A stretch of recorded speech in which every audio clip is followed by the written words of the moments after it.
They say there's nothing quite like winter in the Ozarks. Fayetteville, Arkansas gets quiet in December. The university kids pack up and leave, the roads hush, and everything feels slower, softer. That year the snow came early and stayed longer than anyone liked.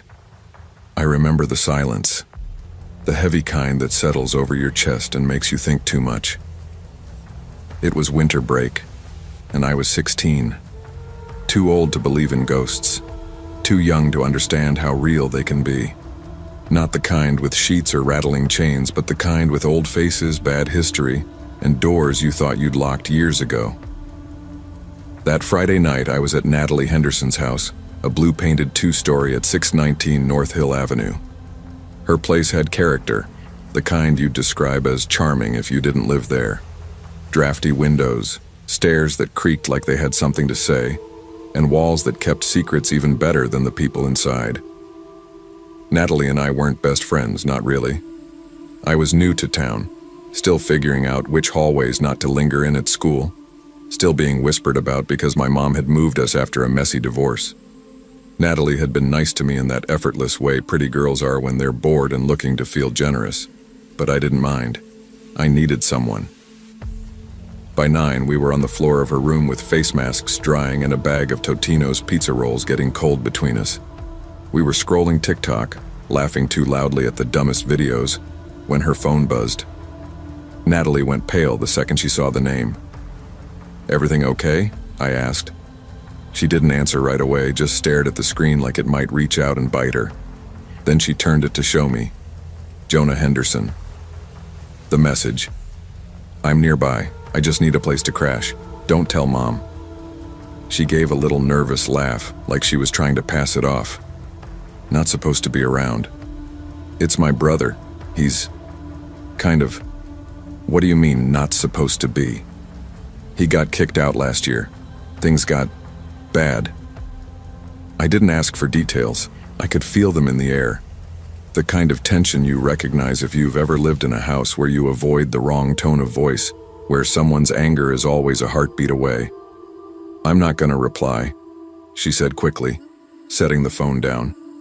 "He probably won't even show up." At 11:12 p.m., someone knocked on the back door.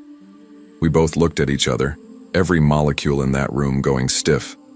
The TV was still playing some video of a cat dancing to Beyoncé, but I couldn't hear it over the rush in my ears. Natalie stood up slowly. "Probably just someone looking for their dog or something," she muttered, but she was already heading down the stairs. I followed, against every instinct telling me not to. She peeked through the kitchen window and cursed under her breath. "It's Jonah." I stepped back. "What do you want to do?" "I'll just tell him to go," she said, already unlocking the deadbolt. "Natalie." She opened the door a few inches. "You can't be here." Jonah's voice was low, almost calm. "I just need some things, then I'm gone." And then he pushed the door open. He looked different from the photos on the fridge. Thinner, twitchier, like he'd been sleeping in his clothes for a while. His eyes didn't rest anywhere for long, and his hands kept flexing like they weren't attached to him. "Where's Dad?" he asked, already walking toward the stairs. "Jonah, please don't..." But he didn't listen. He was already halfway up, yelling. I grabbed Natalie's wrist. "We should call someone." She didn't move. Then upstairs, a crash, shattering glass, a scream. That's when we ran. We weren't thinking. We weren't even breathing right. Just two girls in pajamas and socks, slipping on ice-glazed porch steps and sprinting into the night like the cold couldn't touch us. Natalie didn't stop until we reached the neighbor's porch, a tidy little craftsman with yellow trim and wind chimes that jangled in the winter air. I pounded on the door. "Please, please open up." The porch light flicked on. A man in a bathrobe answered, bleary-eyed and blinking. "What's going on?" "Girls?" Natalie tried to speak but choked. I jumped in. "There's someone in the house. Her brother. He pushed in. He's fighting with her dad. He's got a knife, I think. Please call the police." He didn't ask questions. He pulled us inside and handed us a phone. My fingers fumbled the keypad, but I managed to call 911. The operator's voice was calm. Mine wasn't. I gave them the address and choked out what I could between shallow breaths. Natalie stood silent, staring at the neighbor's wall like she wasn't really there. Within 5 minutes, flashing red and blue lit up the street. We watched from the window as officers surrounded the house shouting commands through megaphones. The neighborhood stirred, curtains parted, porch lights flicked on, dogs barked. It felt like we were underwater, watching a scene unfold on mute. Natalie's mom came sprinting across the lawn in slippers, screaming her daughter's name. The police wouldn't let her near the house. Then came the real wait. Eventually, an officer walked over to the neighbor's door. Father's being taken to the ER for head trauma. He's in custody, no fatalities. Her Natalie collapsed into a chair and finally cried. They took Natalie to the hospital with her mom not long after. I stayed behind in the neighbor's living room, wrapped in a fleece blanket that smelled like cinnamon and dryer sheets.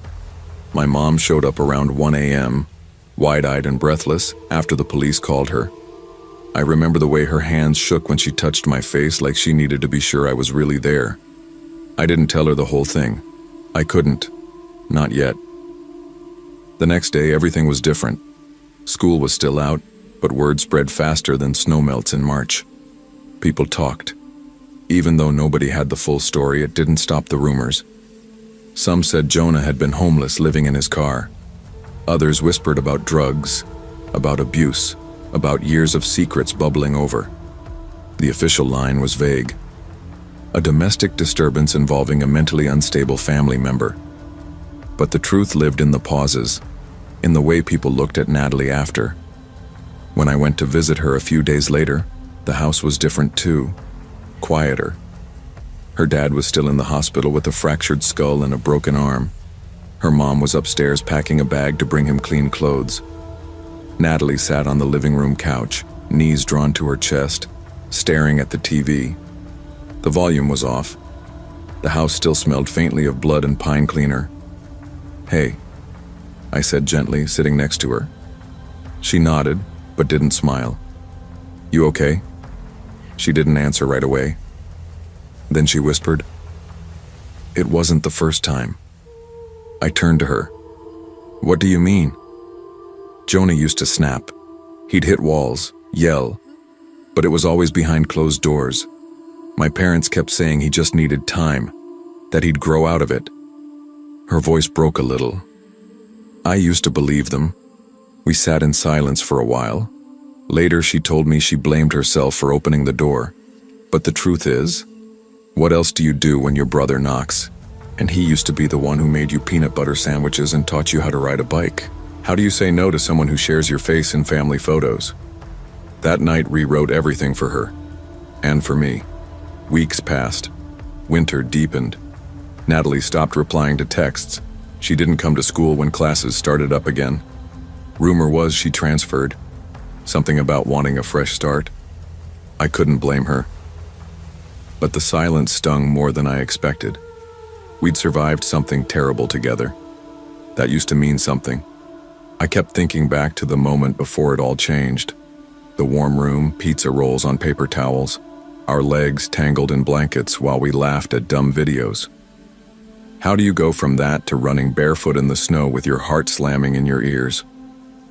I told myself I understood. Trauma does that. It makes people drift. But I still checked her socials now and then, even though she stopped posting. I even walked past her house once in February, just to see if the lights were on. They were, but it didn't feel like home anymore. It felt like a place that remembered too much. Meanwhile, Jonah was still in the headlines. The police confirmed he had a history of mental illness. He wasn't formally charged. He was committed to a psychiatric facility upstate. There were no mugshots, just one blurry photo from a high school yearbook floating around online. He looked like any other teenager. That haunted me more than anything. You always expect monsters to look like monsters, but they usually don't. I started locking my bedroom door every night, started checking behind the shower curtain before I stepped in. I told myself it was just for peace of mind, but really I didn't feel safe anywhere anymore. I haven't talked to Natalie in over 2 years. She moved away, I think. Her family sold the house on Hill Avenue not long after everything happened. A real estate agent came by one day with a clipboard and a nervous smile. My mom told me the new owners painted over the blue with a sterile white and replaced the creaky steps. "Looks nice now," she said. But all I could think about was the sound of Jonah's voice from that stairwell. The glass shattering, the scream. People think horror is ghosts or shadows or haunted dolls. But the scariest thing I've ever experienced didn't come from some graveyard or cursed attic. It came from someone real, someone broken, someone familiar. And what stayed with me wasn't the violence. It was the fragility of everything we count on: family, safety, trust. All of it can fall apart in a single night. I never slept over at anyone's house again. Even now in college, I make excuses. I've got an early class, or I'm not feeling well. But the truth is, I still feel that cold air against my skin, still hear that knock, still see the way Natalie looked when she realized her brother wasn't just back, he was broken, and nobody had fixed it. Maybe some things can't be fixed, but they can be learned from. Sometimes the people we love the most are the ones we're least prepared to protect ourselves from. And while forgiveness matters, so does awareness. Not every danger wears a stranger's face. And home doesn't mean safe just because it has a front door and a welcome mat. Be kind, be open, but never forget to be careful. There's something strange about the way we remember childhood. Not the big milestones or birthdays, but the small, quiet evenings that seemed forgettable at the time. A sleepover, a borrowed t-shirt, the smell of someone else's house. And yet, looking back, I can tell you the exact way the carpet felt on my bare feet that night, or how the shadows stretched across the kitchen floor just before everything changed. It was the start of winter break, 7th grade. December cold in Wichita Falls doesn't come with snow, but with wind, dry and sharp and angry. My friend Landon Burke had invited me to sleep over at his place on Taft Boulevard.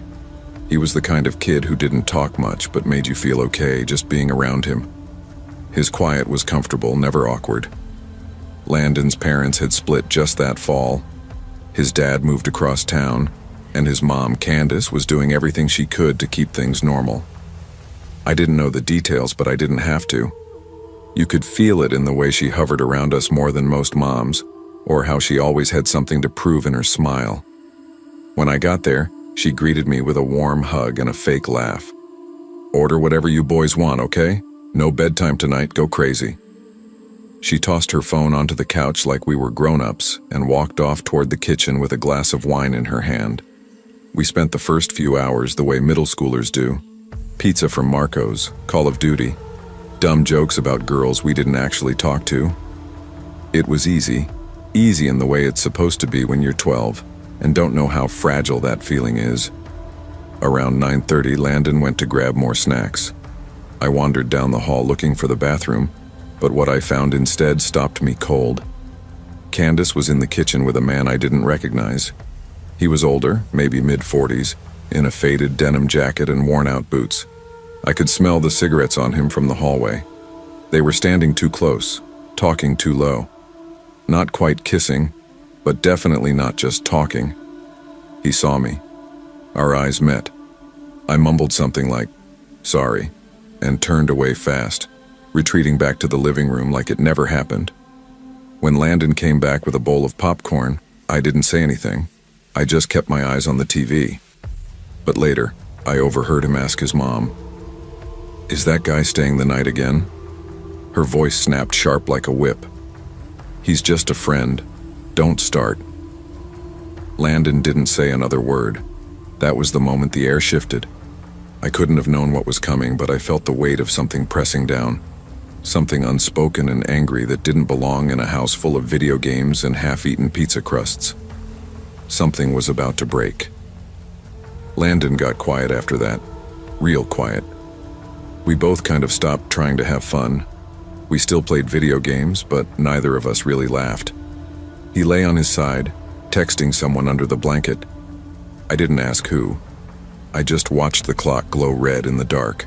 10:45, 10:58, 11:06. At 11:10, headlights hit the living room curtains. A car door slammed, hard, then shouting.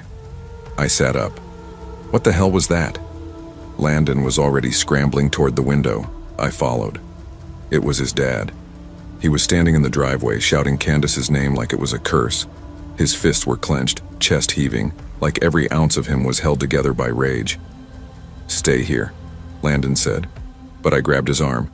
No, don't go out there. Too late. The side door banged open. I could hear boots stomping down the hall. Candace tried to stop him, but I heard the thud, her being shoved aside. Where is he? His dad yelled. Where is that piece of... Landon froze. That's when I knew he wasn't mad about us. He was mad about the man in the denim jacket. I pulled Landon behind the couch.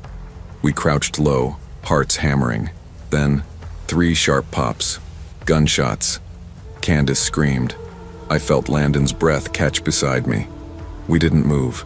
We didn't breathe. Silence came next. That terrifying kind. No footsteps, no yelling. Just the heavy hum of the heater and the distant sound of someone crying. The next few minutes stretched like chewing gum, long and sticky and wrong. The man in the denim jacket was gone. He must have bolted out the back when the shouting started. Landon's dad was still in the hallway pacing, muttering things we couldn't make out. The sound of sirens came fast, like someone had already called before the shots even stopped echoing. Blue and red light filled the windows like a rave we didn't ask for. When the police arrived, they shouted commands through the door. Eventually, Landon's dad put down the gun and walked out with his hands up like he was expecting them. Like this wasn't his first time. They cuffed him on the porch while neighbors stood outside in robes and pajama pants, watching like it was TV. Nobody was hurt. That's what they told us. The shots had been aimed at the ceiling. A warning. Or maybe just a release. Candace collapsed on the steps, sobbing. One officer knelt beside her. Another came inside to talk to us. Landon didn't say anything. I just nodded when they asked questions. My parents picked me up early the next morning. I never went back to that house. Not for Landon's birthday, not for video games, not for anything. We texted a few times after Christmas, just enough to say we did. Then he stopped replying. Mom said Landon switched schools, somewhere across town. She didn't give me the name, and I didn't ask. I figured that was her way of protecting me, even though I wasn't the one who'd been in the middle of it. But in a way, I had. That night changed everything for me. It was the first time I really saw how messy adults could be, how their pain could spill over into rooms where it didn't belong. Up until then, I thought parents had it together, that they knew things, that they were safe. But Candace had let that man in. And Landon's dad, he didn't just bring a gun into the house. He brought years of hurt with it. I wasn't scared of the weapon, I was scared of what it meant. That people could love each other one year and want to kill each other the next. That a front door doesn't always mean peace. That families fall apart and take you down with them. I still think about Landon sometimes. I wonder if he remembers hiding behind that couch, if he still hears those gunshots in his dreams.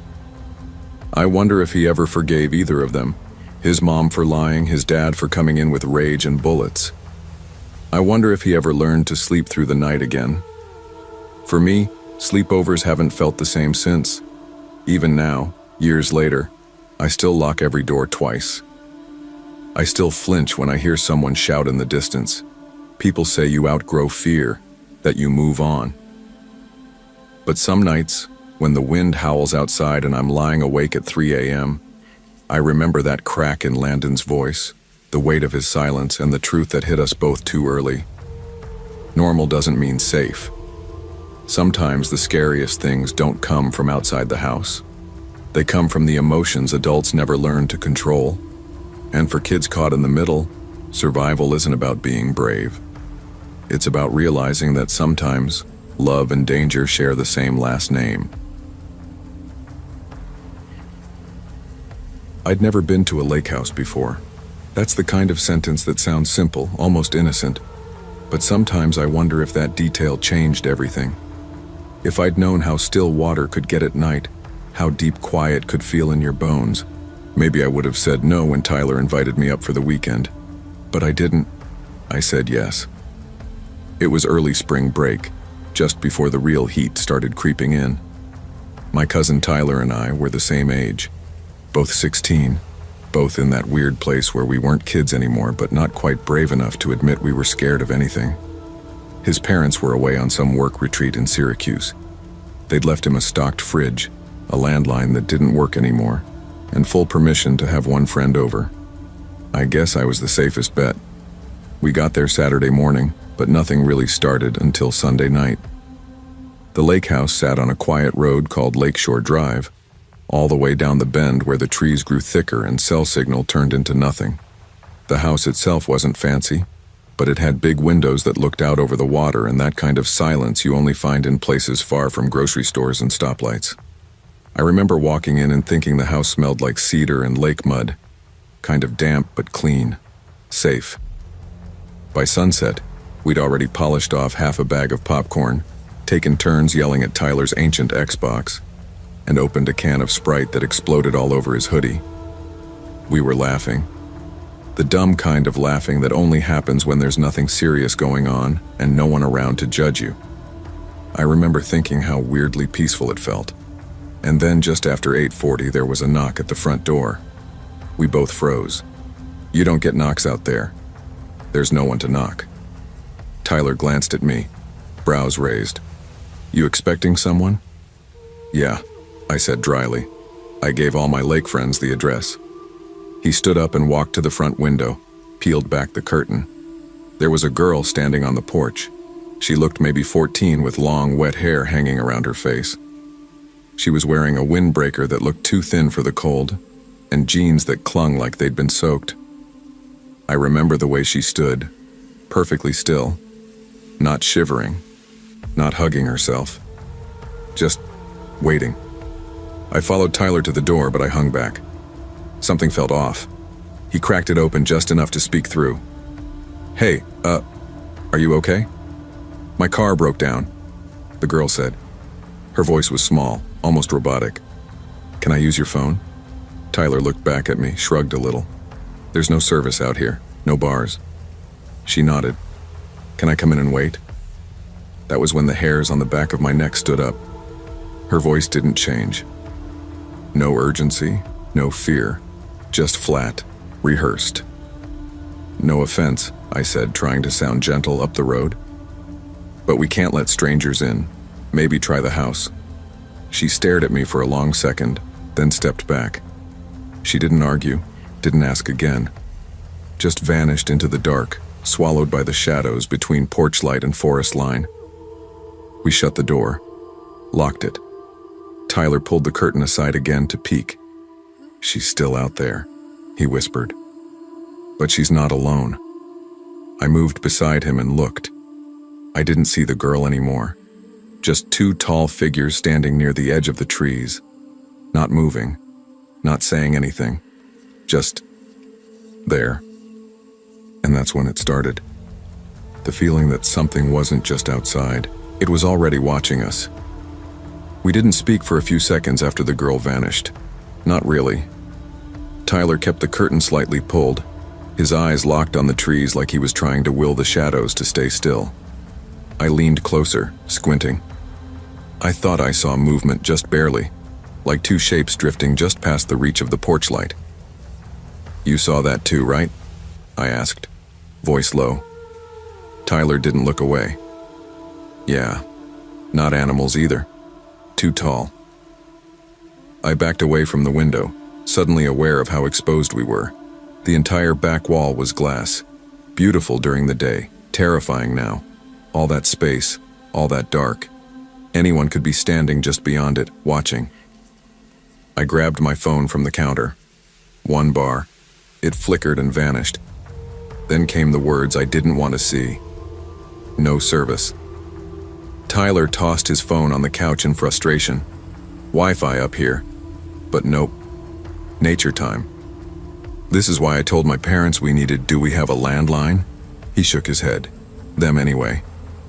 Disconnected years ago. My dad says it's pointless when no one answers great. We double-checked the locks on the front and back doors. They were old, but sturdy. The kind that made a heavy clunk when you turned them.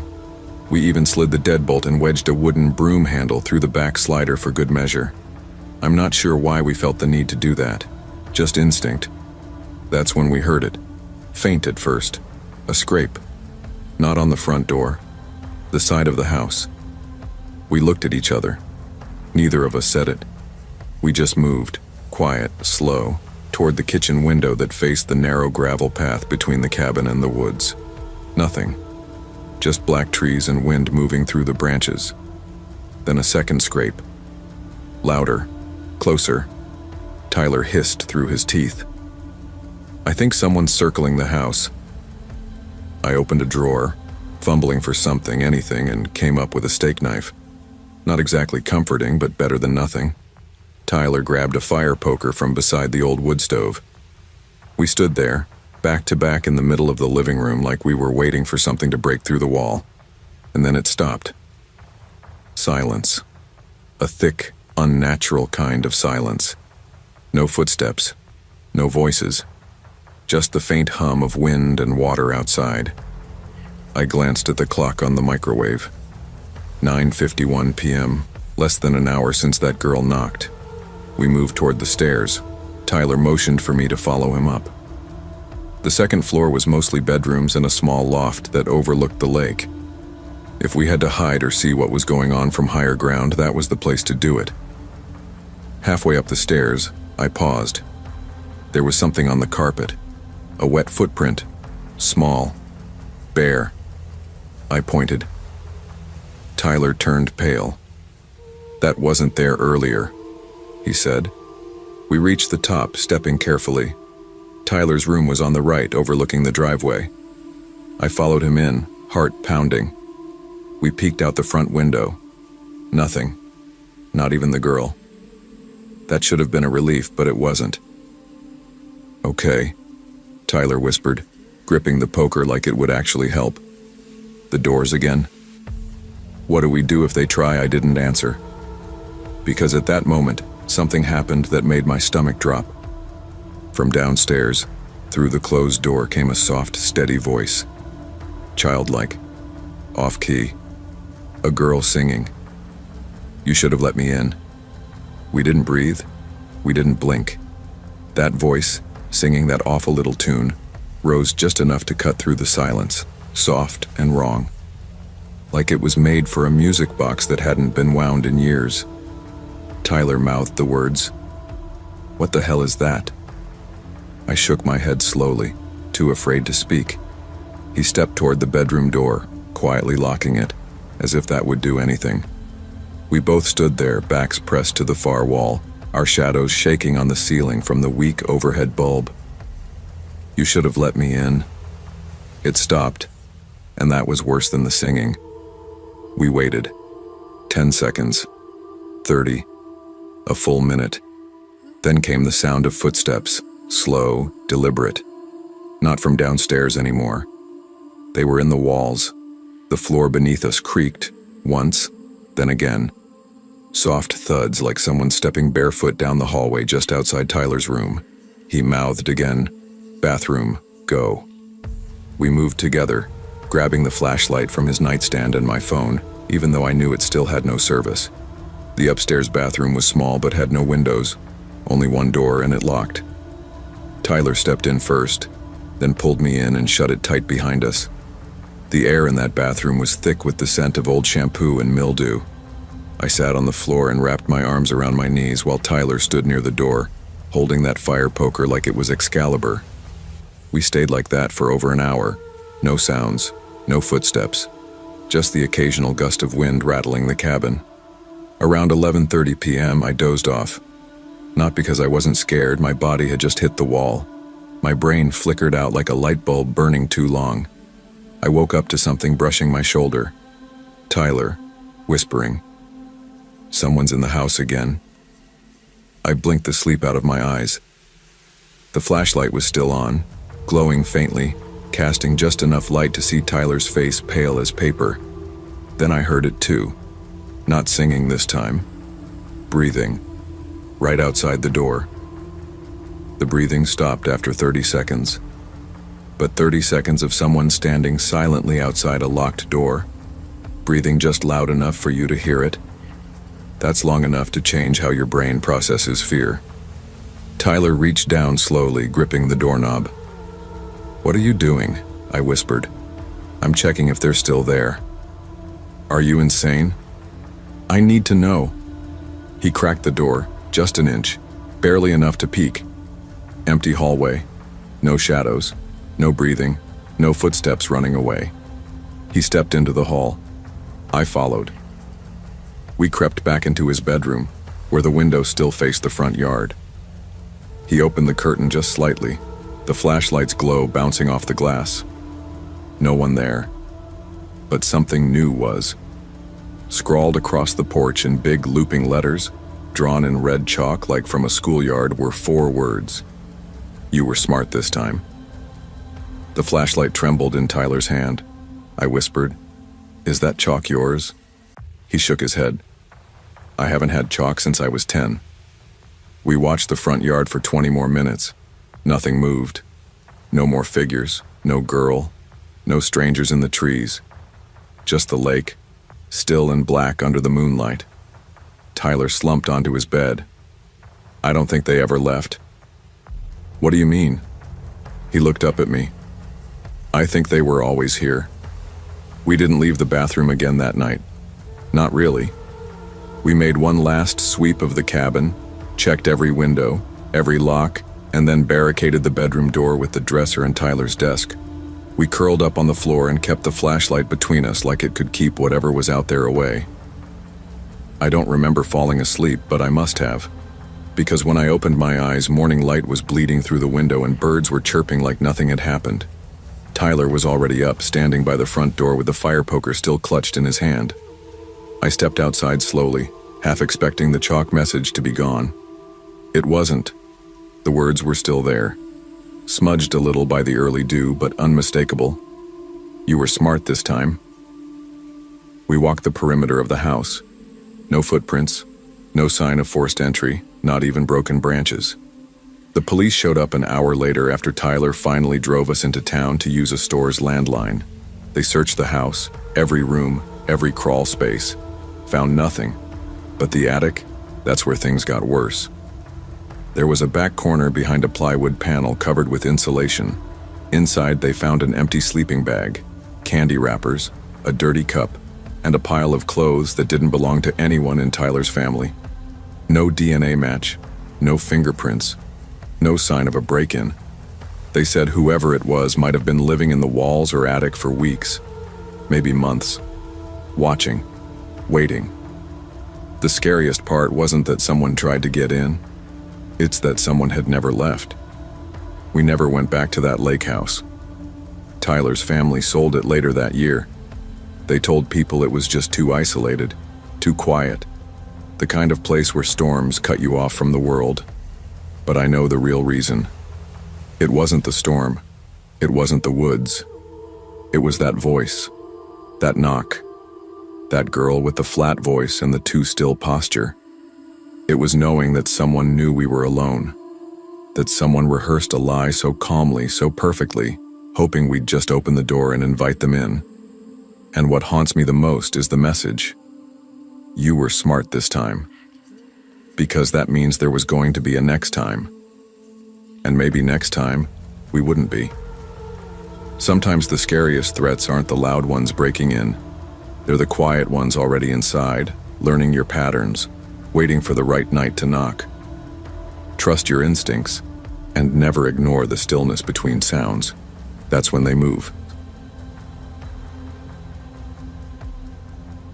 Looking back, I'm still not sure what I was looking for in that cabin. Escape, maybe. A break from school, from my dad's quiet since the divorce, from the noise of my own head.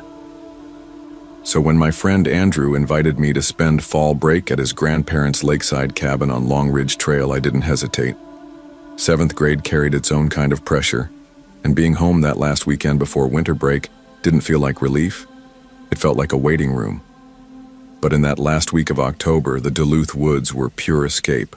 Crisp air, red and orange leaves stained the ground, and the lake stretched beyond the dock like a mirror that swallowed the sky. Andrew was the kind of friend who didn't need to fill silence. You felt comfortable just sitting near him, no words required. We knew each other by class, but this was different. A weekend cut off from everything, just us and a VHS collection. When we arrived, his mom waved and left us with a quick, "Be back Tuesday, don't break anything," then disappeared into the commute back to town. The cabin looked like a time capsule. Wood paneling, faded plaid curtains, a creek running through the floorboards near the kitchen. Dust motes hung in the slanted beams undisturbed. That first night we lit a fire, roasted s'mores by the hearth, and watched some cheesy creature feature on an old tube TV. It was easy, not forced. We joked over burnt marshmallows, drank too much hot chocolate, and left the fire glowing long after the movie credits rolled. I fell asleep to the sound of wind rattling the glass and the comforting crackle of embers. Honestly, I felt safe. More than safe. I felt at peace. But sometimes peace is just the quiet before something shifts. We woke early the next morning to a cloudless sky and wood smoke drifting in through the cracked window. That day we fished, played old board games, and explored the trail serpentine around the lake. I took pictures on Andrew's grandpa's old Nikon, not to post, but just because I wanted to capture this. That night, after dinner and stories around the fire, we gave the VHS tapes another round. Andrew picked one with a peeling label and we watched, but my mind wandered. I felt tension, not between us, but under the floorboards, in the stale wood. I used the bathroom again and saw it, a narrow door tucked behind an old coat rack near the hallway's end. I paused because at first I didn't notice it. It hadn't been there the night before. Had it? I stepped closer. There was no doorknob, just a latch, tight and firmly closed. "Hey," I called. Andrew switched the tape. "That back there, what's behind it?" He didn't answer right away. I heard the tape click into place. Finally, he said over his shoulder, "Never go in there. Grandpa used it for hunting equipment. Doors locked tight." I nodded, uneasy. When I lay down later, I thought about how his tone had been flat, not warning, just fact. Like that door was a necklace he'd taken off and shoved somewhere. Later, I swore I heard something creak, just a whisper of movement. Old wood shifting under nothing. I assumed it was normal, but it wasn't a creak you ignored. It was a creak that made you hold your breath. I stayed awake for a while, hearing nothing else. In morning's pale light, I thought it better to say nothing. We packed up coffee mugs and goodbyed the lake for now. But something weakened that safe pause, like the foundation had cracked. Sunday afternoon was lazy. Board games, card decks thumbing under our fingers. Afternoons of silence broken by a joke or two. We were tired from the early morning chill and the sun slipping behind tall pines. We kept the fire low, built the coziest mess of sleeping bags and blankets at the foot of the couch. Around 9:20 that evening, after one last round of Uno, I noticed the hallway door again. I blinked and told Andrew I needed water. He gestured toward the kitchen. The flashlight sat on the counter. I took it but paused in the hallway. The latch was cracked. I stared without moving. That same door, once closed, barely open. My stomach dropped. I flicked on the light and crept forward, whispering, "Andrew, this door." He followed a second later. Light hit the room, wide enough for a single bed, maybe 5 by 8 feet, with egg crack paint and a broken swirl. I could see drag marks, parallel grooves across the dusty floor like something heavy had been moved in darkness. But it was the chair that broke me. A small wooden rocking chair placed in the far corner, moving slightly. No breeze, no open window, no reason for that chair to move. I whispered, "Don't." He said, "We get help." We bolted, locked the kitchen and back door, checked windows. We piled on the couch, huddled under blankets, wide awake, breathing. Time crawled. Every cracked board, every whisper of wind had me tensing. We stayed silent, eyes fixed on the locked hallway door. Sleep didn't arrive. Morning crept in slowly, sun filtered gray and cold. I held the flashlight under me, afraid of the dark we couldn't see. When light found the room, shadows retreated. Andrew went to the hallway door and ripped it open. Nothing. Just bare wood walls and peeling wallpaper. No chair. No tracks. No sign anyone or anything had been in there. We sat down hard in the kitchen, hearts still rattling. "What was it?" I whispered. He shook his head. I thought about not telling. But hours later at dinner, Andrew's grandma arrived. She hugged us stiffly, gave me a polite smile and said, "Your grandpa built that room decades ago, but we never used it after 1983. I locked onto her words. Then she looked at Andrew, tears in her eyes. "That room, your great-uncle disappeared in there. I had it nailed shut after that." Silence held us. "We thought decades would let us forget," she said, voice low. "We never reopened it." I left that cabin with a weight in my chest, like a secret I didn't own but carried anyway. I never went back. Not for Abby's birthday. Not to finish the tapes. Not to figure out what forced that chair to rock. Back in school, the days moved again. Friend groups, classes, cell phones buzzing. Everything looked shiny, but I carried that silence inside me. I began locking my bedroom door, double-checking windows, counting floorboards as I walked. I didn't believe in ghosts, but I believed in things that don't make sense. In places we're better off leaving alone. In quiet terrors behind closed doors. When life got loud, I'd feel that cabin's hush, that rocking chair in the dark. That question, how do you face what's waiting behind a door you never should have opened? And what do you do when you go back and find the door still closed? Fear doesn't always come from what chases us. Sometimes it comes from what's waiting quietly behind a door you shouldn't open. And wisdom isn't always about courage. It's about knowing when the silence holds more truth than answers. I remember the night like it's stitched into my bones. It was the kind of cold that made your teeth ache and your breath stick to your collar. Pine Hollow, Montana, doesn't get a lot of attention, but when winter rolls in early, it rolls in hard. Snow was already piling up by the time we got off the school bus that Thursday in November, and the sky had the bruised look it gets right before a heavy storm. Mason lived in a trailer with his mom at lot number 7 in Silver Birch Trailer Park, a patchy row of mobile homes on the south edge of town. Not much to look at.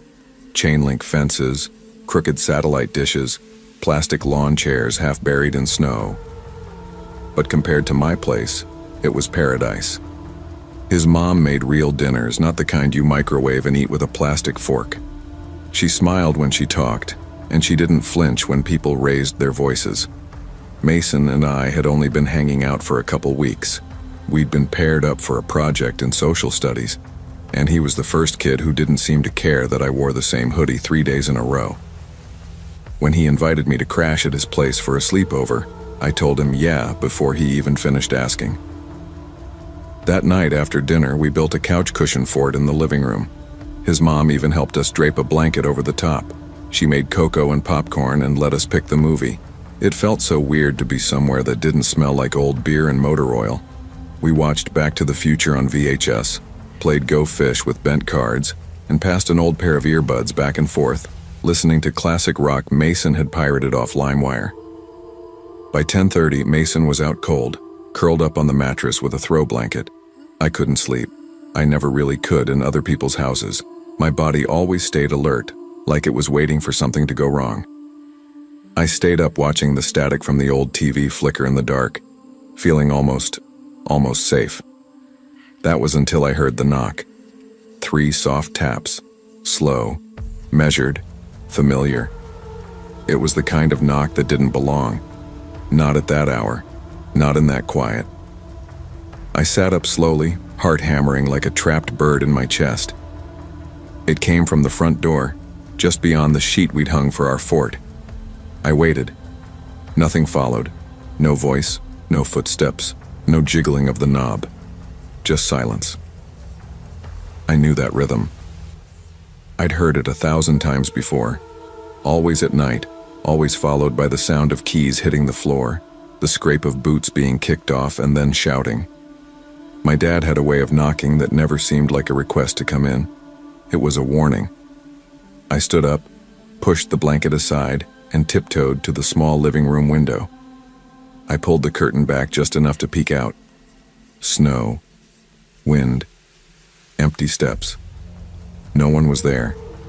I shook my head, told myself I was just being paranoid. Old ghosts knocking on new doors. I crawled back into the fort, pulled the blanket over my face, and tried to bury the memory. 10 minutes later, the knock came again.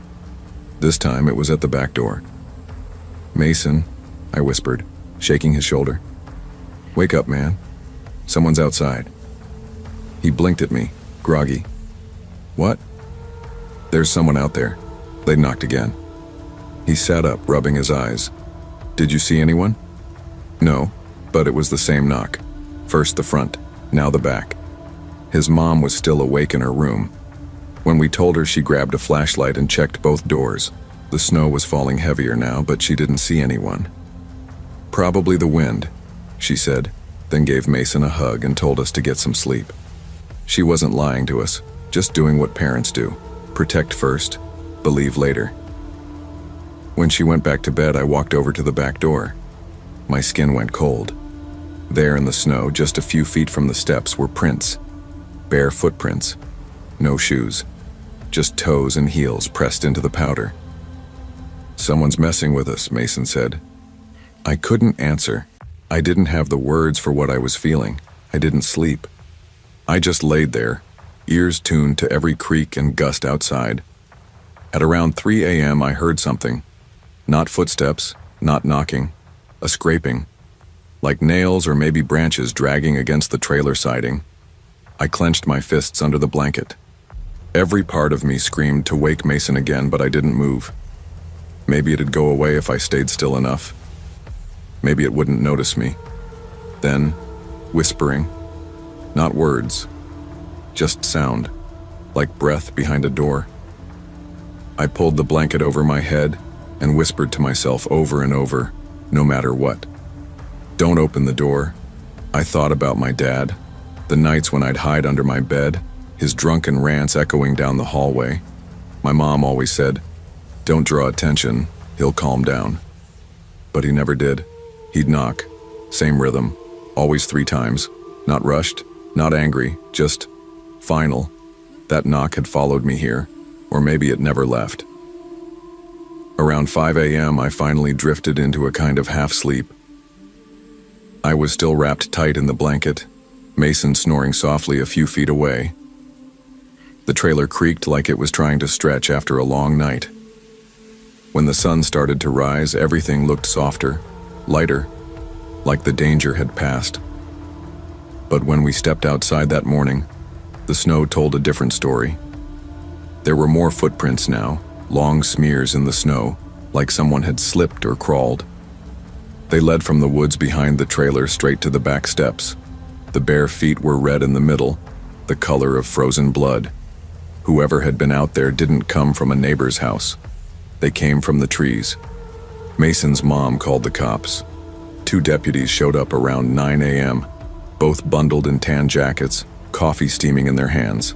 They looked around, took photos, asked a few questions, but their faces never really changed. This was just another weird small-town call to them. No signs of forced entry, no damage. Could have been a transient or a drunk, one of them said. Wearing no shoes in 20 degrees? Mason's mom snapped. Could have been on something, or he shrugged. They left after telling her to keep the doors locked and call again if anything else happened. That was it. That was all we got. That afternoon, Mason and I helped his mom install a camera above both doors. She wasn't about to wait for answers that might never come. I didn't stay for dinner. I walked home before dark, hood pulled low and steps quick. My house was quiet. My dad was passed out on the couch, half a bottle of wild turkey on the floor. My mom was in the kitchen, staring out the window like she was watching for snow that hadn't started yet. I didn't say anything. I just went to my room, locked the door, and sat on my bed. I looked at the wall and remembered the knock. 3 slow taps. And I knew deep down it didn't matter where I went if I was afraid it would find me. A few weeks later, I told a school counselor what happened. I didn't tell her everything, just the parts that didn't make me sound crazy. The knock, the footprints, the fear. But then I told her about my dad, about hiding under the bed, about how I used to count the knocks and try to guess if it was going to be a bad night or just a loud one. Sometimes I still hear it in my dreams. 3 soft taps, like something asking if it's okay to come inside when it already has the key. She nodded, asked good questions, gave me space to talk. She didn't dismiss me or call my mom or act like it wasn't real. That's when I learned that not everything that knocks is a person. Sometimes it's memory. Sometimes it's trauma, disguised in new faces, new places, but it still knows your name. I never stayed over at Mason's again. We stayed friends for a while, but something changed. Maybe he could tell I wasn't the same after that. Maybe I couldn't pretend I was. Now I don't stay the night anywhere unless there are 2 exits, and I never open a door unless someone says their name first. I don't know who or what was outside that night. Maybe it was just some unstable guy from the woods. Maybe it was a ghost. Maybe it was just the shape of my father's shadow finding new ways to haunt me. But I know this. Not every monster kicks the door down. Some of them knock first, quietly, politely, just to see if you'll answer. Fear doesn't always wear a mask. Sometimes it wears memory. And learning where your fear comes from is the first step in knowing how to keep it out. If you'd asked me back then why I invited Jordan Reed over that night, I probably would have said it was for the sleepover, or the games, or because my mom made those microwavable mini tacos we both liked. But if I'm being honest now, it was mostly because I felt bad for him. Jordan wasn't the kind of kid anyone invited to things. He was quiet, twitchy, always looking over his shoulder like he expected someone to be there. And after his parents split up that spring, it got worse. He'd sit alone at lunch, barely talk in class. He'd started biting the side of his thumb until it bled. I noticed stuff like that, even when others didn't. So when I mentioned it to my mom, she didn't hesitate. "Bring him over Friday. We'll do a movie night," she said, already pulling out extra blankets for the fold-out couch. She was like that, always trying to fix what she could, even if it didn't stay fixed for long. We lived in this small, second-floor apartment at 4911 East 8th Avenue in Spokane Valley. A quiet complex, not fancy, not rough, just a row of buildings with identical beige siding and chain-link fencing around the parking lot. Our unit had a little balcony and a living room window that faced another building about 30 feet across the lot. You could see into some of the other apartments if their blinds were open, and sometimes when it got late, you'd catch a flicker of someone else's TV or a shadow walking past their kitchen. Jordan got dropped off around 6:30. My mom gave us pizza, soda, and a ton of snacks. She was smiling the whole time, but I could tell she was watching Jordan carefully. Not in a bad way, more like she was trying to measure how far gone he already was. By 9, we were shoulder deep in a video game marathon, yelling and laughing like actual normal kids for once. It felt good, but I kept noticing how Jordan's eyes would drift, past the screen, past me, toward the window. Always that window. "You good?" I finally asked. He hesitated, fingers still on the controller. "That guy across the lot, he watches me." I looked out. The window he pointed to was dark, the blinds drawn. "Nothing. There, man. There's no one. There was," he said, voice small. "Every day this week." I didn't say anything after that, just turned the volume up and passed him a soda. Around midnight, I got up to hit the bathroom. I was maybe gone 2 minutes tops. When I came back, Jordan wasn't on the couch anymore. He was standing in the middle of the living room, eyes wide, face drained of all color. "He was just there," he whispered. I followed his stare to the window. "What? Who?" "In the window. The guy. I saw his face this time. I went over and pulled back the curtain just a little. Nothing. The apartment across the lot looked the same. Dark, empty, dead. My stomach twisted a little, but I didn't want him to see that. "You sure you're not just tired?" "I'm not making it up," he said, his voice breaking. He was smiling. That word stuck with me. Smiling. Not watching, not glaring. Smiling. I got my mom. She came out, half asleep, asking what was going on. I explained, Jordan silent beside me. She did the mom thing, checked the locks, looked out the window, turned on the porch light. "It's all clear," she said gently. "Probably just a shadow. Your mind fills in the blanks when it's late." We closed the blinds and killed the lights. Jordan laid back down on the couch but didn't close his eyes. I watched him pretend to sleep, his hands clenching the blanket tight. I didn't say it out loud, but part of me started to believe him. I woke up at 2:37 a.m., not to a dream, not to a noise inside. It was the sound of tapping, soft, rhythmic, from the balcony door. Tap, tap, tap. 3 times, perfectly spaced, not rushed, not frantic, just patient. I sat up, heart frozen in my chest. Jordan was already awake. His eyes were wide, fixed on the glass door. He didn't say anything. Neither did I. We just listened. Tap, tap, tap. Then nothing. I forced myself to stand. My legs were jelly. My throat felt dry. I wanted to wake my mom, but I couldn't stop looking at the glass. The blinds were half closed, swaying slightly like they'd been brushed. Jordan whispered, "He's here." I didn't ask how he knew. I didn't want to. I finally ran to my mom's room, nearly tripping over the blanket. She bolted up the second she saw my face. I told her someone was at the balcony. She grabbed her phone, opened the door, and stepped out onto the tiny concrete pad. Empty. Nothing but night and silence. A few minutes later, the police showed up. Flashlights. Questions. They checked every door and window. No forced entry. No footprints on the balcony. "Probably a prank," one officer said. "We get a lot of that around this time of year." Jordan didn't argue. He just sat on the couch staring at the glass. The officers left with a promise to drive through the complex again later. My mom apologized. Jordan didn't respond. He just asked if we could close every curtain. We did. The next morning was bright and clean and quiet, like none of it had happened. Sunlight filtered through the blinds in tiny golden beams, lighting up the dust in the air. My mom made pancakes. Jordan didn't eat. While she cleaned up, I wandered back to the balcony. I don't know why. I guess I wanted to convince myself it was nothing, that the tapping was a branch or the wind or even some stupid prank. That's when I saw it, a handprint, right there on the glass, smudged, greasy, not huge, more like a teenager's, but clear. The kind of handprint you don't get from outside in cold air. It was on the inside. I froze. I didn't scream. I didn't call my mom. I just stood there, staring.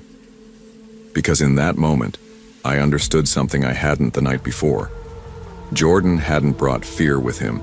He'd brought attention. Whatever it was, whoever it was, it had been looking through his windows for days. And now, it had found a new one. He left that afternoon. Quiet. Tired. No thank you, no goodbye. Just gone. A month later, I heard he'd transferred schools. Moved in with his dad somewhere outside of Tacoma. I never saw him again.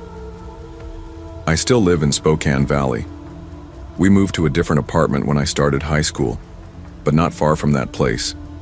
Every once in a while, I drive by 4911 East 8th. It's just a building, just beige siding and small balconies. But I can't look at it without feeling like someone is staring back. After that night, I stopped sleeping near windows. I use blackout curtains now. I keep them shut tight even during the day. It's not the dark I'm scared of. It's what watches from the other side of the glass. People say fear fades with time, but that's only half true. The details blur, sure, but the feeling, that never really goes, especially when you know what you saw, when you know what followed you home. I sometimes wonder if Jordan ever found peace, if wherever he ended up, the windows stayed empty. Or maybe he learned the same thing I did, that some guests don't knock, they don't break in. They just wait. Wait for you to stop looking, to stop paying attention. Wait for the moment the curtain slips just enough to find your eyes. And when they see you, they never forget. Sometimes the scariest things don't come from outside. They come from what we carry with us, and what we unknowingly let in when we think no one's watching. I didn't know Callie Pearson all that well when she invited me over. She sat 2 seats behind me in English, always alone, always quiet. Her jeans were too short for her ankles, and her sweaters looked like they came from the lost and found bin. Not in a mean way, just worn, like everything she owned had been through a second life before it landed on her. She never raised her hand in class, never smiled much, and she always left lunch early, tray half full. We weren't friends, not really. More like neighbors in the same hallway who nodded sometimes. So when she turned to me after school that Tuesday and asked, "Do you want to come over tomorrow night? Just to hang out, do homework or whatever?" I didn't know what to say at first. It felt sudden, out of nowhere. But she looked nervous when she asked, eyes low, fingers pulling at the frayed cuff of her sleeve. I told her I'd ask my parents. My mom said yes without thinking. School break, right? Just make sure her folks are okay with it. She handed me a tote bag and tossed in my toothbrush, phone charger, a sweater.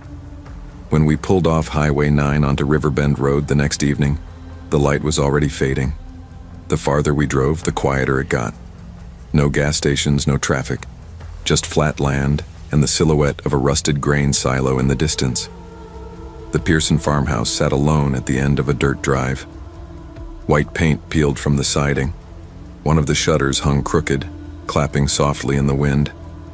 It looked tired. Callie was waiting on the porch when we pulled up. She didn't wave, just opened the screen door and stepped aside. Inside, it smelled like bleach and something else, something old, like wet insulation or old wood trying to rot. The hallway was dark, and every door was closed except one at the end. "My room's this way," she said quickly. I didn't see her parents at first. We passed the living room and I caught a glimpse of a man slouched in a recliner, staring blankly at a muted TV. The light from the screen flickered across his face, but he didn't turn. At the kitchen table, a woman sat cradling a chipped mug in both hands. She didn't look up either. No hello, no questions, just silence. "They're tired," Callie mumbled. Dinner was microwaved beans, cold toast, and tap water. We ate in her room, sitting cross-legged on a carpet that looked like it had seen a few too many dogs. Her walls were mostly bare except for one faded poster of horses. "We can do homework later," she said. "Want a color?" She pulled out a tin of crayons and a stack of old printer paper. We didn't talk much, just scratched out little cartoons and flowers. It was quiet, too quiet, like the whole house was holding its breath. Then came the bang. Not close, but loud enough to make me flinch. A thud from the hallway followed by a muffled yell. Callie didn't even look up. "Just don't go out there," she said calmly, like she'd said it before. "They'll stop soon." We stayed in her room for another hour after that. I didn't ask questions. Something in me knew not to. I just kept coloring, even though my hand had gone numb and I couldn't focus. At some point, we put on a DVD, an old copy of Matilda with a scratched cover. Callie sat on the edge of the bed while I curled up in a blanket on the floor. Neither of us really watched. At around 11:30, I must have dozed off. I woke up to a soft sound, steady, low crying. Not loud enough to panic me, just enough to make me sit up and listen. The room was dark. The TV was off. Callie was gone. "Callie?" I whispered. No answer. I stood and followed the sound. It wasn't coming from the hallway. It was closer, inside the room. Then I noticed the closet door cracked open, a faint beam of light slipping out onto the floor. I opened it slowly. Callie was sitting on a pile of blankets, flashlight in one hand, a photo album in her lap. She looked up at me with swollen eyes and blinked. "Sorry," she said, wiping her nose. "Didn't mean to wake you." I crouched down beside her. "Why are you in here?" "I sleep here sometimes," she said, "when they get weird." I didn't know what that meant exactly, but I had a sense. The kind you feel in your gut when something's not right, even if nobody's told you why. "They don't bother me if I'm quiet," she added. I sat beside her. She handed me the flashlight, then opened the album and flipped a few pages. It was filled with pictures, some faded Polaroids, some blurry phone prints. Birthday cakes, Christmas mornings, little kids smiling with missing teeth. "These are my brothers," she said. "Daniel and Eli. They ran away last year." She said it like it was a fact, not a tragedy. I could barely speak. "You don't talk about them?" "Not really. They left a note, said they'd had enough. Haven't heard anything since." I didn't know what to say, so I said the only thing I could. "Do you want me to stay in here with you?" She nodded. We sat shoulder to shoulder in the dark, the flashlight resting on the album between us. The walls felt thinner inside the closet, like I could hear every creak and shuffle from the hallway. Callie pulled the blanket around her shoulders like a cape. I followed her lead. We didn't speak again that night. I didn't sleep much. I don't think she did either. The air in the closet got colder the longer we sat, and the light from the flashlight dimmed until it was just a soft yellow glow. Every few minutes I thought I heard footsteps, maybe outside the room, maybe inside my own head. When the sun finally rose, it painted the floorboards gold through a sliver between the curtains. We crawled out of the closet without saying anything. I felt stiff, like my bones had aged overnight. I didn't want breakfast. I didn't want to see her parents again, not even in passing. I didn't want to sit at their kitchen table while her mom stared into her coffee and her dad ignored everything around him like he was underwater. "I think I need to go," I said. Callie didn't argue. "Okay." She walked me to the porch while I called my mom. She answered on the second ring. "Baby, everything okay?" "Hey, can you come get me?" I said. "I just don't feel good." By the time her car rolled up the drive, I was already standing at the end of it, clutching my bag like a shield. My mom waved to Callie, who stood on the porch with her arms crossed. She didn't smile. Once we were back on the highway, my mom glanced over. "You're awfully quiet. Bad night?" I took a deep breath. "I think something's wrong in that house." She slowed the car just a little. "Wrong how?" I told her everything, not just the closet or the crying or the photo album.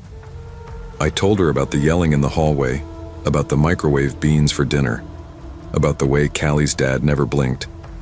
I didn't know what I was hoping for, maybe reassurance, maybe denial. But when we got home, my mom made a phone call. A week later, a counselor pulled me from gym class. They sat me in a small office with a window that didn't open and asked me to repeat everything I'd told my mom. They took notes. They nodded. They asked me to describe the house, the dinner, the noise in the hallway. I felt sick the whole time, like I was betraying a secret I hadn't been meant to know. 3 days after that, Callie stopped showing up to school. Rumors spread fast. By the time Monday rolled around, everyone had a version. Her parents got arrested. Her little brother got taken. They found bruises on her arms. Most of it was speculation, but one thing turned out to be true. Callie and her younger brother were placed in foster care. The house on Riverbend went quiet. I never saw her again. I'm 24 now. Some nights, I still dream about that closet. The smell of old blankets and crayon wax. The weight of the flashlight in my lap. I hear Callie breathing beside me, calm but careful. Like even in sleep, she knew she had to stay still to stay safe. I've learned not all monsters hide in the dark. Some live in plain sight. Some wear flannel robes and drink coffee and tell you they're just tired. Some sit in the next room while their children sleep in closets with photo albums instead of teddy bears. I don't know where Callie is now. Maybe she made it somewhere better. Maybe she finally found a room where she could leave the closet door open without fear. I hope so. But I carry her story with me. Because that night taught me something no textbook ever could. Some homes teach you fear before they teach you love. But sometimes speaking up, no matter how small your voice feels, is what saves someone who's forgotten they deserve saving. I consider myself a practical person. I pay my bills on time, keep a decent social life, and try not to worry when things go wrong. So when the morning news flashed warnings of a citywide blizzard, I strapped on snowshoes, stocked my pantry, and settled in. And then my heater gave up. Just like that. On a Tuesday morning, the pipes froze, radiators clanged, and the temperature in my apartment nosedived. I called the maintenance office twice. I emailed our landlord. I even banged on the radiator like a madwoman. No one answered. Meanwhile, my daughter, Daisy, only 6, wrapped herself in every teddy bear she owned and whispered, "Do you think Santa can fix our heater?" I forced a laugh, handed her a cup of lukewarm tea, and told her, "Maybe we'll make a Christmas miracle." But I felt the panic in her eyes, and I shared it secretly. That's when I saw Jared next door. He's lived in that basement suite for a few years. Quiet, helpful. Sometimes he'd shovel my sidewalk before I even noticed the snow had fallen. His presence felt safe, dependable. So when I knocked on his door at 6:30 that evening, during the height of the snowstorm, I felt hopeful. He welcomed us in without hesitation. Inside, his basement apartment was staying warm in ways mine couldn't. Thick blankets, hot cocoa, and mugs on the coffee table. Daisy curled up in a fleece throw. Cozy lights hung in corners. Soft Christmas music played. Jared smiled and said, "You're welcome here as long as you need." I exhaled for the first time in days. Daisy chirped, "He's like a TV dad." And Jared smiled, reaching for another mug. I nodded along, feeling guilty that relief tasted so sweet. The first night passed quietly. We shared soup and bread. I told Jared how useless the heater was. He shook his head. "This storm's no joke. Stay here until we get power back." I thanked him and kissed Daisy goodnight. I fell asleep on the couch, fuzzy mug in my hand, imagining power restored and morning warm again. I woke around midnight to the sound of snow pounding the window above the couch. Daisy stirred beside me. Jared was gone. I assumed he was shoveling again, that same calm guy who wouldn't let any ice surprise a neighbor. But when I peeked at the front door, it was locked, from the outside. That unsettled me. I tried the knob. Firm. I knocked quietly. No answer. Early morning, I woke with a stiff neck, Daisy curled against my back. Jared was home. He handed me a mug of cocoa with a soft smile. "Safe and warm," he said. But something in his eyes made me swallow hard. I noticed for the first time his mug had only broth, clear, watery broth. He said he wasn't hungry. Over pancakes, Daisy animatedly described games at daycare. I looked at Jared, watching her, lips almost twitching. "He's a good kid," he said softly. There was sincerity in his voice, but also hesitation.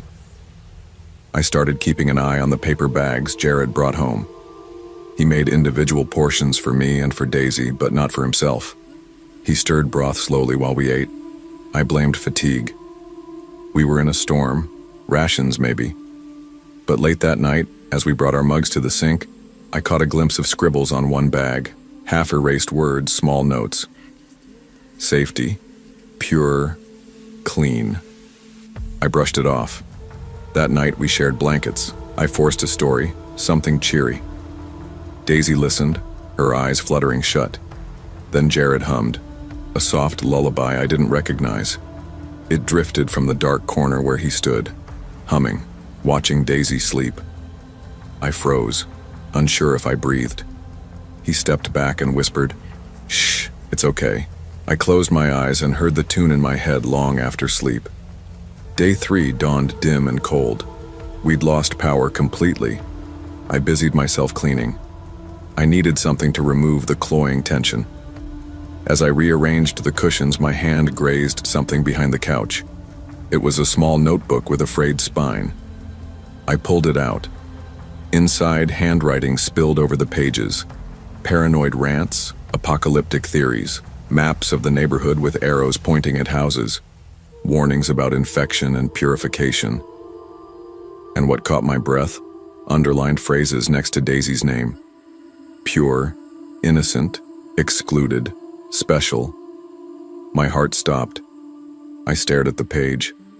I thought of Daisy curled up on the couch, trusting us. I flipped more pages, searching for a date. No diary format, just scribbles, as if someone used it as a planning pad. My hand shook. It wasn't just odd, it was dangerous. I closed the notebook and stuffed it into my coat pocket. Jared bumped into me in the hallway and asked, "You okay?" I nodded and sank onto the sofa. He sat beside me, brows knit. "I just want you and Daisy safe," he said gently. But I remembered the locked door, the humming lullaby, the targeted notes. I swallowed hard and smiled. "Thank you, Jared." That night I stayed wide awake. Daisy snored softly beside me. I strained for sounds, anything that didn't belong to the gathered firestorm outside. At dawn, Jared said he needed to dig out the front walkway. I nodded. He stepped outside. I watched him from the window, bundled in coat and hat, shovel in hand. The blizzard had turned the street white. He slid into view, PDF bag in hand. In less than 2 minutes, I decided. I whispered to Daisy, "Mommy needs you to be brave." She rubbed sleep from her eyes. I opened the small bathroom window, unlocked the front door, and called for her. Daisy slipped through first. I followed, cutting my hand on the window's broken edge. Warm blood mixed with icy pain, but adrenaline surged. We ran across the deep snow, shuffling barefoot, until a light turned on 3 houses down. A kind woman opened her door. She called 911. She wrapped us in blankets. I told her our names. Moments later, police pulled Jared inside. He was calm. He kept repeating he was only protecting us. I watched Daisy, her face pale in a stranger's kitchen light.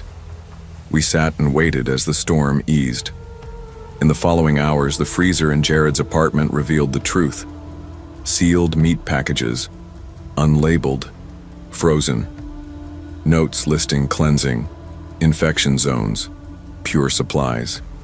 Neighbors reported Jared had stopped medication months ago. He believed the city, the storm, everyone was contaminated. His words, "The basement is a safe zone." Daisy and I were hospitalized for frostbite, her fingers swollen, my toes numb. We healed slowly. The day we were released, the counselor asked about speaking of Jared. Daisy stayed silent. I told her, "Sometimes monsters don't wear masks." Back home, the heater steamed into life, but neither of us turned the thermostat higher than 68. Every snow day, Daisy presses her ear to the window frame. Every flurry, my breath catches at the windows. I feel grateful and terrified by trust. Trust must be balanced with vigilance. Comfort and kindness can mask danger. Even in the warmest places, maintain awareness. Sometimes the greatest threat isn't outside, it's the one who invites you in. Trust your instincts, they're often wiser than appearances. You never really know what you're carrying until you're finally alone and quiet, and the weight hits you all at once. That's how it felt going into midterm break this past fall. I'd been burning through classes, trying to keep up with college applications, part-time shifts, and group projects. It was like I couldn't breathe unless something was due. Sleep had become an optional luxury, so when Luke Danvers texted me on Wednesday asking if I wanted to crash at his place that weekend, I said yes before even asking my parents. Luke and I weren't best friends, but we'd known each other since middle school. He was laid back, into horror games and sci-fi, and had a way of making even boring Friday nights feel like mini adventures. His mom was out of town visiting her sister, and he mentioned something about her leaving behind frozen pizzas and extra money for snacks. I didn't need more convincing. His house sat on Glendale Court, a little cul-de-sac near the edge of a wooded strip on the southeast side of Cedar Rapids. Clean streets, trimmed yards, the kind of place that always felt 2 steps away from a Christmas card. The townhouse itself was simple. 2 stories, gray siding, and attached balcony upstairs that faced the woods. His mom's SUV was gone when I got there, and Luke greeted me with a grin and a Red Bull in hand. "Midterm break officially starts now," he said. We spent the next few hours doing exactly what tired teenagers do best. Nothing productive. Pizza, soda, a few hours of Call of Duty, and a very dumb argument about whether ghost stories hit harder in the woods or the desert. "Desert," Luke insisted. "Worse visibility, dry wind, creepy silence." "Wrong," I said. "Wants you to guess." "Woods. Everything makes a sound, but nothing shows itself. It's like the forest." Around 10:15, we loaded up a horror game on his PS5.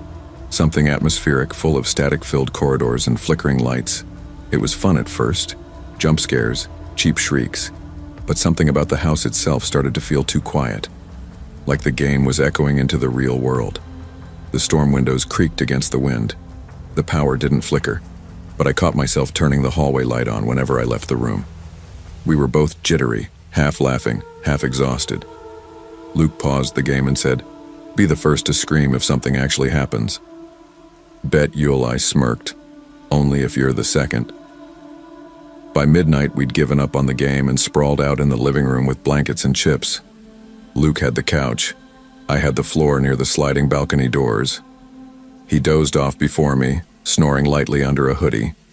That's when I noticed the motion sensor light on the back patio kept turning on. I stared at it for a while. It would flick on, then shut off after a minute or so, then turn on again. No sound. No figures. Just light, then dark. Over and over.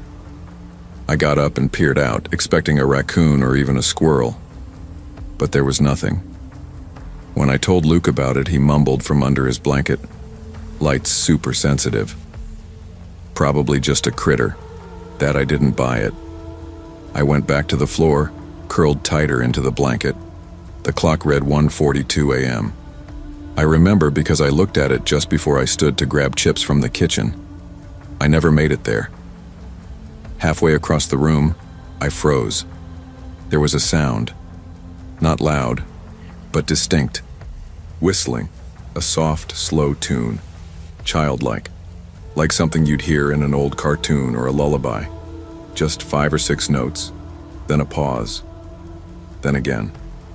It was coming from the living room. The couch. I peeked around the corner. There was a man sitting there, back turned, still, wearing a long, dark coat. His head was slightly tilted like he was listening to his own song, and in his lap, resting loosely, was what looked like a pistol. I didn't scream.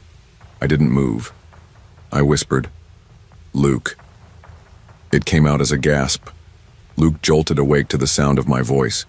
He shot up, baseball bat in hand, before I could even speak again. I pointed toward the couch, my mouth dry. "There's someone." He was just... I started. But the couch was empty. The room looked exactly the way we left it. Blanket folded, chips spilled on the coffee table. No man, no pistol, no sound. The back door still locked. All the windows sealed. "Dude, what are you talking about?" Luke said, still holding the bat like it was a real weapon. I swear he was sitting right there.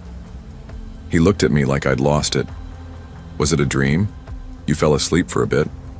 "No, I was awake. He was there. I heard him." We did a full sweep of the house. Every door was locked, every window secure, no signs of forced entry. But when we checked the back balcony, we found muddy boot prints, one set, leading toward the door, but not away from it. We called the cops. 2 officers came within 15 minutes. They searched the house top to bottom. No signs of anyone. One of them radioed in that it was probably a prank, or maybe I'd had a sleep hallucination. They didn't find a weapon, didn't find a man, but they did ask how long we'd lived there. "Why?" Luke asked. Because sometimes these older units have crawl spaces. People get in, stay a while. I didn't sleep that night. Neither did Luke. The next morning, Luke's mom called. We told her everything. She didn't laugh. In fact, she told Luke something that chilled me more than anything the night before. That sensor light's been going off all week. I figured it was the wind. Luke didn't live there much longer. They moved across town within a month. New locks, alarm system, me. I tried to brush it off, but the whistle stuck with me. I couldn't hum it, couldn't replicate it, but it was there, always in the back of my mind, soft and low. Sometimes I hear it in the shower or through my headphones when the music cuts out. Always 5 or 6 notes. Then silence. I haven't slept over at anyone's house since. It's been almost a year. I'm a senior now. Better grades, better sleep. But I still remember that night like it just happened. I still see the man's silhouette in my mind. His shoulders too still. The way he whistled without lips moving. I've looked online for explanations, hallucinations, shared delusions, sleepwalking. None of them account for the boot prints, or the feeling I had, the absolute certainty that the man wasn't breaking in. He was already inside, waiting. The kind of visitor you don't invite. The kind who doesn't rush. The kind who knows you're going to sit still and listen. And sometimes when the wind cuts through my bedroom window late at night, I don't get up, I don't check. I just listen, because the melody is soft. And I think it's for me. Not all dangers make noise when they enter. Trust your senses. When something feels wrong, it usually is. Fear doesn't always come with footsteps. It sometimes hums a lullaby and waits until you're too comfortable to run. Growing up in Missouri, I always knew storms were part of the deal. You learn to tell the difference between thunder that rumbled like a distant train and the kind that cracked the sky open like a gunshot. You knew when to cancel plans and when to shrug it off. That Saturday, I should have known better. Originally, Talia was supposed to come to my place for our sleepover. We'd planned it a week in advance. Blanket fort, horror movies, the usual. But around 5 p.m., my mom called from her hotel in St. Louis. She was watching the news and insisted I stay put. Roads were flooding fast, and Columbia was getting the worst of it. The problem? I was already at Talia's. I'd gone over after a school club event, thinking we'd head to my place later. Then the city practically drowned. So I called my mom back, told her I'd stay with Talia. She wasn't thrilled, but agreed. Near the windows if the wind gets strong, she said, and stay out of the basement. Don't go, I didn't ask why about the basement. Everyone in Missouri knows why. Flooding. That night was the kind that rattled foundations. Talia's house was nothing like mine. Ours was a ranch-style home, cozy, carpeted, nothing special. Hers was older, not falling apart, but the kind with too many doors and light switches that didn't work. Hardwood floors that moaned when you shifted your weight. She lived at the end of Huntley Drive in a 2-story house that felt like it should have a name, not just a number. I remember the rain starting slow, like it was building suspense. By the time we finished dinner and settled on the couch with fuzzy socks and microwave popcorn, the thunder was coming in regular intervals, deep, rolling, almost rhythmic. At around 9:20 p.m., the lights flickered. You pay your electric bill? I joked. Talia smirked but didn't laugh. Substations or something. They said on the news the grid's acting weird. Flooded. We tried to ignore it, putting on some cheesy 2000s horror movie. Teenagers screaming in the woods. But I couldn't focus. Something about the house. Maybe the air pressure made it feel like we weren't really alone. At 10:30, the power gave out entirely. The screen blinked off mid-scream. Darkness swallowed the room. Outside, the lightning turned the windows into strobe lights. For a second, neither of us said anything. We just listened. Talia got up and started digging through drawers for candles. I helped. We lit 4, 1 for the kitchen, 2 for the living room, and a small one for the hallway. Their glow didn't reach far, but they gave the space a kind of safety net, Like as long as we had light, we'd be fine. To distract ourselves, we started telling ghost stories. We recycled old ones. Bloody Mary, the man under the bed, the woman who only walks backward. We laughed at ourselves. But then I started hearing it. Creaks.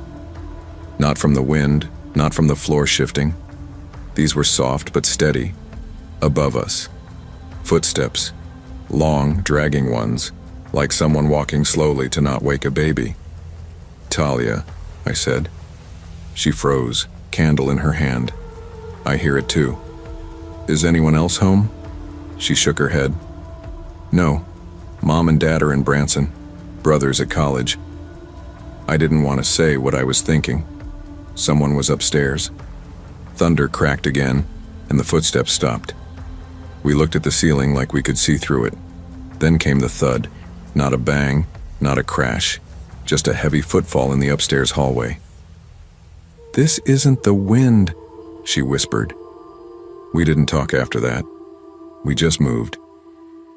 Candle in hand, I followed her to the downstairs guest room. We shut the door and locked it. It didn't feel like enough. Not by a long shot. The house was too old, too many entrances and exits, too many ways for someone to already be inside. I checked my phone. No bars, not even a single flicker of signal. I texted my mom anyway. "Storm's bad, staying safe." Message undelivered. For a while we sat on the bed, backs to the wall, eyes on the door. Then the doorknob moved. It wasn't violent, just a soft jiggle, like someone testing it, turning it gently, as if trying not to make noise. Talia covered her mouth with her hand. I felt my heart climbing into my throat. I wanted to call out, "Who's there?" But I didn't. Whoever it was, they already knew we were there. The knob stilled. Silence returned. Minutes passed, then more. Eventually we heard a faint creak, like retreating footsteps. But we didn't move. Talia whispered, "There's an attic crawl space. My brother told me it connects above the hallway, maybe into the guest room closet. It's old, barely used. Are you telling me someone could have been living up there?" She looked pale. I thought he was kidding, to scare me. I didn't want to ask the next question, but I had to. When was the last time anyone checked it? Not since we moved in, last spring. We didn't sleep. Every sound outside felt like it came from inside. At one point I thought I heard breathing through the vent. When the storm passed around 6 a.m., we opened the door together. Nothing in the hallway. No noise. The house felt colder. Still, I didn't let go of the flashlight I'd kept beside me all night. When the police arrived later that morning, they searched every inch of the house. They found what we feared. The attic crawlspace latch had been broken, pried from the inside. There were dirty footprints across the hallway ceiling panel and along the guest room closet frame. Someone had been up there. They didn't find him. No fingerprints, no ID. Just signs. A blanket in the crawlspace, empty wrappers, a flashlight. He could have been up there for days, weeks, waiting. We never talked about it much after that. Talia's family moved within a month. I understood why. That house didn't feel empty anymore, it felt watched. As for me, I can't hear thunder the same way. It's not the noise that scares me. It's the silence between the rumbles. The silence that once held footsteps. Sometimes what protects us, doors, locks, even walls, are only illusions of safety. Real danger doesn't always announce itself. It listens, waits, and moves when you think you're alone. Trust your instincts. They're often the only warning you'll get. I still remember how the smell of strawberry gum mixed with incense hit me the moment I stepped inside Jenny's duplex at 2238 and 16th Street. It was early spring in Boise, cool enough that every breath looked like smoke in the air, but warm enough to make my jacket unnecessary by evening's end. I had only known Jenny Callahan for 2 weeks, but she radiated that effortless confidence that draws people in. When she invited me to a sleepover, I said yes, without hesitation. I'd transferred here mid-semester and still felt like an outsider. I needed friends. I needed to feel normal again. Her mom, Patrice, greeted me with a quiet smile and eyes that wandered like she was searching for something I couldn't see. "It's good you're here," she said softly, almost to herself. The living room walls were lined with black and white family photos. Each portrait looked serious, no wedding day teeth baring. And there was incense burning in a corner, the aroma sticky and deep like old books. We started with music and snacks, chips, soda, gum, and I relaxed into the routine of teenage laughter and shared secrets. Jenny pulled out several polishes, pink, purple, glitter. We set up on the carpet, switching chairs, humming along to playlists she'd made.